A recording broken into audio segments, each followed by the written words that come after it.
नमस्कार मेरे प्यारे बच्चों। आज हम कक्षा 4 के अंतर्गत व्याकरण में क्रिया पढ़ेंगे। तो बच्चों, यहाँ पर बहुत सारे बच्चे बगीचे में खेल रहे हैं। बहुत सारे बच्चे कुछ ना कुछ काम कर रहे हैं। यह चित्र में हमें बहुत सारी चीजें करती हुई दिखाई दे रही हैं। तो इसी चित्र के माध्यम से हम कुछ वाक्य पढ़ते हैं जो इस प्रकार हैं। लड़के क्रिकेट खेल रहे हैं। माली पौधे लगा रहा है। लड़कियां रस्सी कूद रही हैं।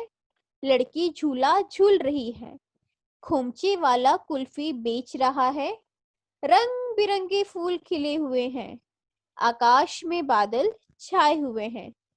तो बच्चों, मैंने यहाँ पर कुछ शब्दों को रेखांकित किया हुआ है, जैसे खेल रहे हैं, लगा रहा है, कूद रही है, झूल रही है, बेच रहा है, खिले हुए हैं, छाए हुए हैं। अर्थात इन शब्दों के माध्यम से हमें कुछ काम के करने का पता चल रहा है। अर्थात यहाँ जो चित्र दिखाया गया है, इस चित्र में हर कोई बच्चा कुछ ना कुछ काम कर रहा है। इससे हमें यह पता चलता है कि कुछ भी काम करने का हमें जिससे पता चलता है वह क्रिया कही जाती है। जैसे एक बच्ची झूला झूल रही है, एक बच्चा क्रिकेट खेल रहा है, खोमचे वाला आइसक्रीम बेच रहा है, एक लड़की रस्सी कूद रही है, माली पौधा लगा रहा है। अर्थात हर बच्चा कुछ ना कुछ कर रहा है, और जो कर रहा है वह क्या है? वह काम। अर्थात काम के करने का बोध हो उसे हम क्रिया कहते हैं। अर्थात परिभाषा इस प्रकार है, जिन शब्दों से किसी काम के होने या करने का बोध हो उन्हें क्रिया कहते हैं। उदाहरण है पढ़ना, लिखना, नाचना, चलना, उड़ना, काटना आदि। अर्थात बच्चों, हम अपनी दिनचर्या में जो भी कार्य करते हैं, सुबह से लेकर रात के सोने तक, वह सब क्रिया कहलाती है। सुबह उठना, ब्रश करना, स्नान करना, भोजन करना, खेलना, पढ़ना, सोना, गाना, नाचना आदि सारी दिनचर्या क्रिया के अंतर्गत आती हैं। कोई भी काम अर्थात क्रिया कहलाता है। ठीक है बच्चों, तो अब हम कुछ और जानते हैं क्रिया किन किन प्रकार की होती है। जैसे वाक्य में प्रयुक्त क्रिया कभी एक शब्द की भी होती है और कभी अनेक शब्दों की। तो बच्चों, अब हम एक शब्द की क्रिया किस प्रकार की होती है और अनेक शब्दों की क्रिया किस प्रकार की होती है, उनके बारे में जानते हैं। एक शब्द की क्रिया जिनके वाक्य इस प्रकार हैं: विनय पढ़ा, रमन दौड़ा, रुचि तेज दौड़ी। एक शब्द की क्रिया का मतलब है जो क्रिया हो चुकी भूतकाल में, उन्हें हम एक शब्द की क्रिया के अंतर्गत समझते हैं, जैसे पढ़ा, दौड़ा, दौड़ी आदि। अब हम चलते हैं अनेक शब्दों की क्रिया की ओर। जैसे विनय पढ़ रहा है, रमन तेज दौड़ रहा है, रुचि तेज दौड़ सकती है। अर्थात जो क्रिया वर्तमान में चल रही हैं, वे शब्द अनेक शब्दों की क्रिया के अंतर्गत आती हैं। तो बच्चों, हम और जानते हैं इसका तीसरा मुख्य भेद है क्रिया को जानने का, जो बहुत ही महत्वपूर्ण है, जो इस प्रकार है। वाक्य में प्रयुक्त क्रिया का रूप लिंग और वचन के आधार पर बदल जाते हैं। हमेशा वाक्य रचना बनाते समय लिंग और वचन के आधार पर क्रिया हमेशा बदल जाती है। जैसे यहाँ पे उदाहरण के तौर पर हम देखें तो लड़के पढ़ रहे हैं, लड़कियां पढ़ रही हैं। लिंग है लड़के और लड़कियां, और दोनों के आधारों पर हमने यहाँ पर पढ़ रहे हैं और पढ़ रही है इस प्रकार क्रिया के रूप का परिवर्तन किया है। यहाँ पे आपको ये बहुत ही जरूरी बात समझनी जरूरी है। अब बच्चों, अब हम हमारे अभ्यास कार्य की ओर चलते हैं। प्रश्न 1 है, सही विकल्प चुनकर सही का निशान लगाइए।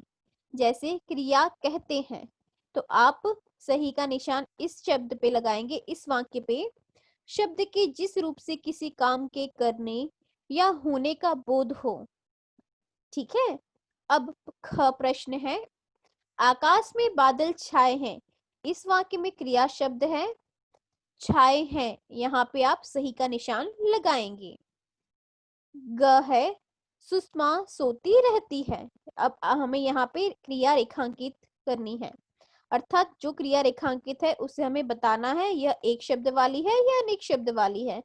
तो यहाँ पे लिखा है सोती रहती है, तो हम एक जो है एक शब्द वाली उस पे हम सही का निशान लगाएंगे।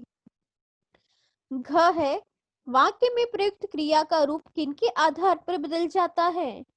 तो हम जो दूसरा है दोनों, अर्थात लिंग और वचन दोनों के आधार पर बदल जाता, एक व दो दोनों के आधार पर, तो हम वहां पे सही का निशान लगाएंगे।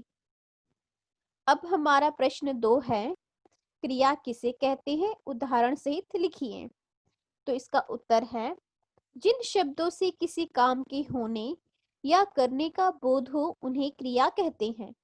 उदाहरण है पढ़ना, खेलना आदि।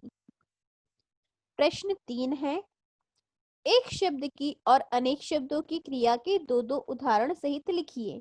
जैसे बच्चों हमने चर्चा की थी, एक शब्द की क्रिया मतलब जो क्रिया हो चुकी है, अनेक शब्द की क्रिया अर्थात वर्तमान में चल रही है।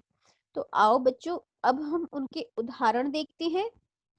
एक शब्द की क्रिया, लक्ष्मण नाचा, बंदर कूदा। अनेक शब्द की क्रिया, बारिश हो रही है, तृप्ति तेज दौड़ रही है। प्रश्न 5 है हमारा, निम्नलिखित वाक्यों में से क्रियाएं छांटकर लिखिए। अर्थात यहाँ पर आपको वाक्य दिए गए हैं, उनमें से आपको क्रियाएं छांटनी है।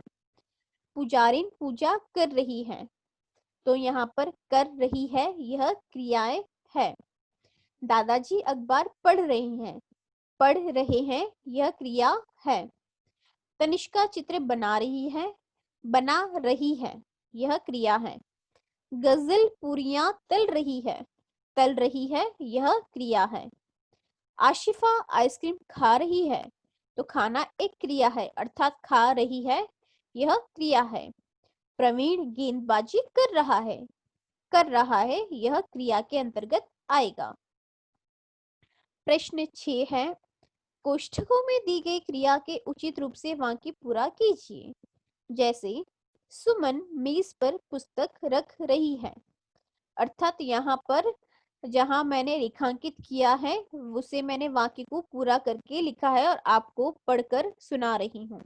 बच्चों ने पतंग उड़ाई, मैंने खाना खा लिया, माँ फिल्म देखने गई है, रामू पानी का गिलास लाया, बच्चे प्रार्थना गा रहे हैं।